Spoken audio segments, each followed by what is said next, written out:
শুরুতেই জানিয়ে দিব পাকিস্তানে ফের হামলা। জানিয়ে দেব ভারতে 7 ড্রোন ভূপাতিত করেছে পাকিস্তান। এরপর রয়েছে শহীদের প্রতি ফোঁটা রক্তের বদলা নেওয়া হবে বলেছেন শাহবাজ শরীফ। সর্বশেষ থাকছে পাকিস্তানের সঙ্গে যুদ্ধের মধ্যে ভারত সফরে ইরানের পররাষ্ট্রমন্ত্রী। পাকিস্তানে ফের হামলা। আজাদ কাশ্মীর হামলা চালানোর একদিন পর পাকিস্তানে ফের হামলা চালিয়েছে ভারত। ভারতীয় বাহিনী পাকিস্তানের পাঞ্জাব প্রদেশের গুজরানওয়ালাতে হামলা চালিয়েছে।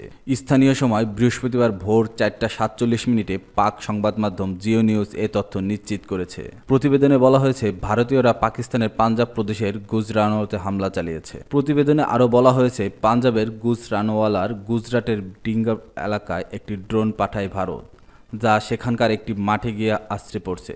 এরপর পুলিশ সদস্যরা দ্রুত ঘটনাস্থলে যান। সেখান থেকে ড্রোনের ধ্বংসাবশেষ উদ্ধার করা হয়েছে বলে জানিয়েছে কর্মকর্তারা।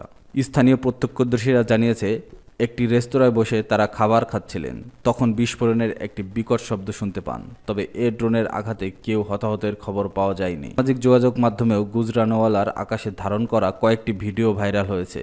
এতে দেখা যাচ্ছে একটি ড্রোন শহরটির দিকে আসছে। তখন ড্রোনটি ভূপাতিত করতে প্রতিরক্ষা ব্যবস্থা থেকে মিসাইল ছড়ে পাকিস্তান। তারা সফলভাবে এটি ভূপাতিত করতে সমর্থ হয়। স্থানীয় সংবাদ মাধ্যম মারখোর টাইমস জানিয়েছে গুজরানওয়ালার ড্রোন ভূপাতিত করা হয়েছে, যা ডিঙ্গার কাছে আছড়ে পড়ছে। কোনো ক্ষতির খবর পাওয়া যায়নি। প্রত্যক্ষদর্শীরা জানিয়েছেন তারা প্রতিরক্ষা মিসাইলের বিকট শব্দ শুনতে পান। ওই সময় ড্রোনটি মাটিতে আছড়ে পড়তে দেখেন। ওই সময় সেখানকার মানুষের মধ্যে আতঙ্ক দেখা দেয়। তবে সংবাদ মাধ্যমটি স্পষ্ট করে জানায়নি ড্রোনটি কোথা থেকে এসেছে। এছাড়া পাক সরকারও আনুষ্ঠানিকভাবে এ ব্যাপারে কোনো তথ্য জানায়নি। অপরদিকে জিও নিউজ ছাড়া মূলধারার সংবাদ মাধ্যমগুলোতে এ নিয়ে কোনো খবর প্রকাশ করতে দেখা যায়নি। তবে অল্প সময়ের মধ্যে এ নিয়ে সরকারি তথ্য জানা যেতে পারে বলে উল্লেখ করেছেন সংবাদ মাধ্যমটি। ভারতের 7 ড্রোন ভূপাতিত করেছে পাকিস্তান। অনুপ্রবেশের সময় পাকিস্তান সেনাবাহিনী আরও 4টি ভারতীয় ড্রোন গুলি করে ভূপাতিত করেছে। এর ফলে ধ্বংসপ্রাপ্ত ড্রোনের সংখ্যা 7-এ দাঁড়িয়েছে। নিরাপত্তা সূত্র জানিয়েছে পাকিস্তান সেনাবাহিনী শিয়ালকোট সেক্টরে ড্রোন 2টি ভূপাতিত করেছে। আধুনিক ইডব্লিউ ক্ষমতা ব্যবহার করে নিয়ন্ত্রণ নেওয়ার পর আরও 2টি জব্দ করেছে দেশটি। এর আগে নিরাপত্তা বাহিনী বার্নালা, শকরগড় এবং কোটলি সেক্টরে সাজোয়া ড্রোন, হেরনসহ 3টি ড্রোন ধ্বংস করেছে। সূত্র জানিয়েছে পাকিস্তান সেনাবাহিনী ভারতের আগ্রাসনের উপযুক্ত জবাব দিচ্ছে।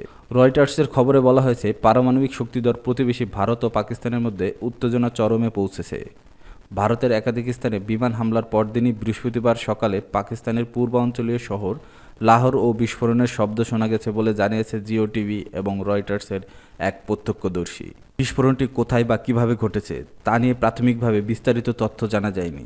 তবে এই বিস্ফোরণ এমন এক সময় ঘটল যখন দুটি দেশের মধ্যে সামরিক উত্তেজনা নতুন করে তীব্র হয়েছে। সম্ভাব্য সংঘাতের আশঙ্কা জোরালো হয়েছে। এর আগে বুধবার ভারতের পক্ষ থেকে পাকিস্তানের ভেতরে একাধিক স্থানে বিমান হামলা ঘটনায় আন্তর্জাতিক অঙ্গনে উদ্বেগের জন্ম দিয়েছে। পাকিস্তান পাল্টা জবাবের হুমকি দেওয়ায় পরিস্থিতি আরও অস্থিতিশীল হয়ে উঠেছে। পাকিস্তানের বিমানবন্দরের সূত্রে জানা গেছে বৃহস্পতিবার ভোরে আঞ্চলিক উত্তেজনার কারণে লাহোর ও শিয়ালকোটের কয়েকটি গুরুত্বপূর্ণ আকাশপথ সাময়িকভাবে বাণিজ্যিক ফ্লাইটের জন্য বন্ধ করে দেওয়া হয়। নতুন করে জারি করা এক নোটিশ টু এয়ারম্যান এ জানানো হয়েছে লাহোর ও শিয়ালকোট আকাশপথ বৃহস্পতিবার দুপুর পর্যন্ত বন্ধ থাকবে। এয়ার স্পেস বন্ধ থাকায় পাকিস্তান ইন্টারন্যাশনাল এয়ারলাইন্সের পিআইএ একাধিক ফ্লাইট প্রবাহিত হয়েছে। মদিনা থেকে লাহোরগামী একটি ফ্লাইট করাচিতে সরিয়ে নেওয়া হয়েছে।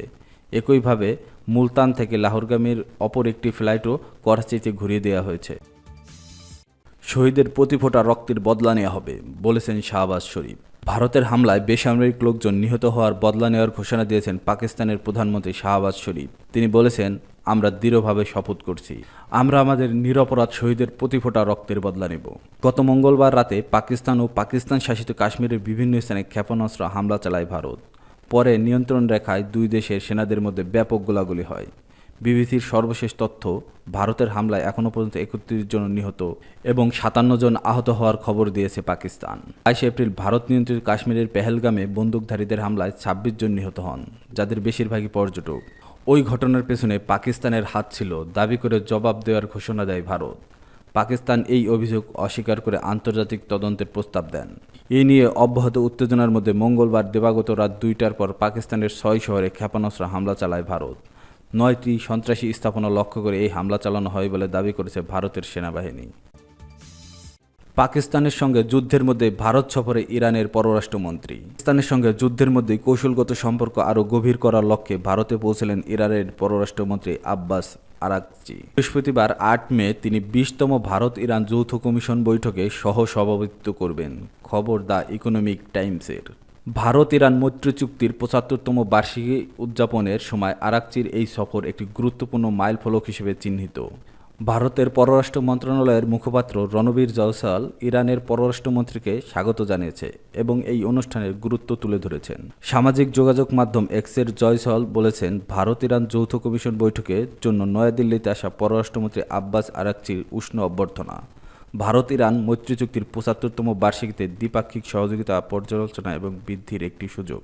ভারতের পররাষ্ট্র মন্ত্রণালয় এক বিবৃতিতে জানিয়েছে, ইরানের পররাষ্ট্রমন্ত্রী আরাকচি ২ দিনের সফরে নয়াদিল্লিতে আসছেন।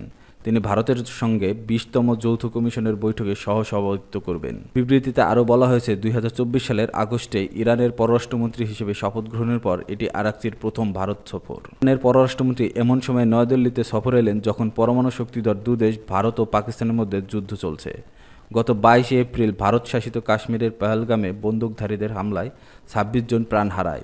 এই হামলার দায় পাকিস্তানের উপর চাপিয়ে মঙ্গলবার দিবাগত রাতে দেশটিতে ক্ষেপণাস্ত্র হামলা চালায় ভারত। এতে পাকিস্তানের বেশ কয়েকজন হতাহতের ঘটনা ঘটে। এর প্রতিশোধে পাল্টা হামলা চালিয়েছে ভারতের বেশ কয়েকটি বিমান এবং ড্রোন ভূপাতিত করেছে বলে দাবি করেছে পাকিস্তান।